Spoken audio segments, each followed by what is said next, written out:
Jadi seperti yang kita tahu kalau relapse itu pasti terjadi selama kita menjalani yang namanya nofap.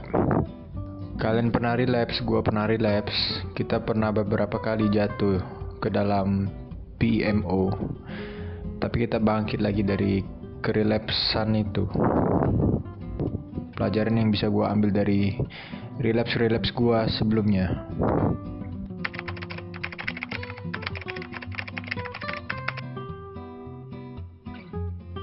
Jadi bagian yang pertama yang termasuk dalam relapse itu, ketika kita punya kendali, ketika kita sadar kita itu sedang mencari video porn or mainin barang kita, itu termasuk ke dalam relapse. Tapi selebihnya enggak, misalnya kayak enggak sengaja lihat cewek seksi atau segala macam, itu enggak.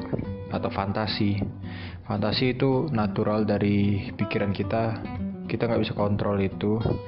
Jadi ketika kita kebayang dikit, itu nggak apa-apa, itu tidak termasuk ke dalam relapse. Yang kedua, kita harus tulis yang namanya to-do list, karena ketika kita menjalankan nofap, kita itu butuh dopamin untuk menggantikan hal yang biasanya kita lakukan. Misalnya menonton video porn itu bisa mencapai berapa dopamin, itu kita harus gantikan dopamin tersebut dengan cara hal yang produktif. Workout itu kan menghasilkan dopamin, baca buku, nonton TV, ya banyak lagi lah yang lainnya.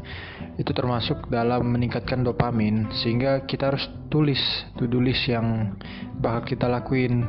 Kalau ada waktu nganggur, itu pasti relapse, karena gua pelajari dari kerelapsan gua yang dulu gua relapse itu gara-gara ada waktu nganggur. Ya jangan nganggur, kalau nganggur pasti ada aja kepikiran untuk relapse atau nge-vape lagi.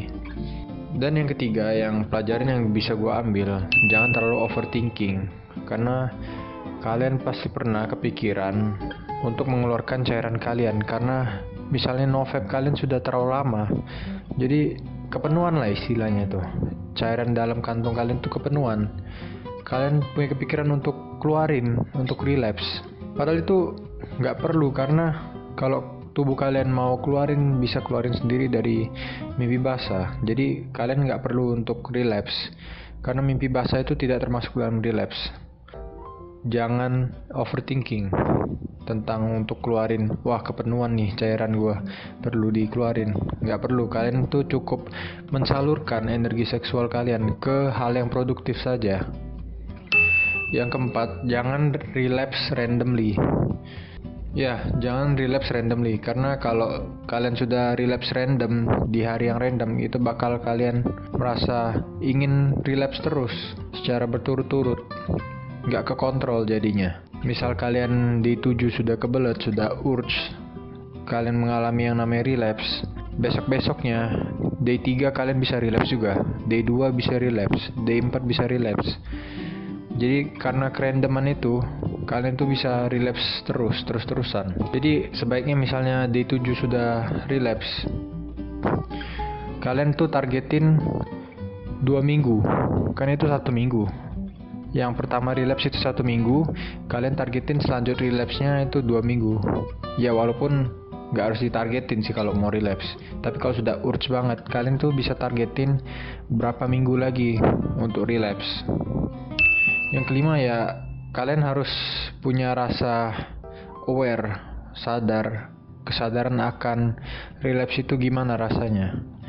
Kalau kalian nggak ada rasa awareness, kalian tuh pasti bakal relapse. Abis relapse kalian menyesal dan mengulangi hal yang sama berulang-ulang kali. Jadi kesadaran itu sangat penting. Kalian rasakan apa yang kalian rasakan saat sudah mengalami yang namanya relapse. Menyesal, merenung, kesal, balik lagi ke day 0, tidak semangat hidup, kayak lemes aja gitu seharian.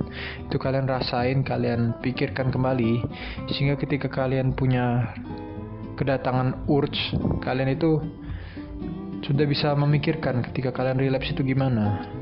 Jadi kalian sangat menghindari yang namanya relapse, menghindari yang namanya P sama M sama O, no PMO in nofap journey. Jadi situ aja video yang bisa gua share dari pengalaman gua. Ketika gue sudah D30, gue bakal bahas lagi yang benefit dari NoVap. Peace out.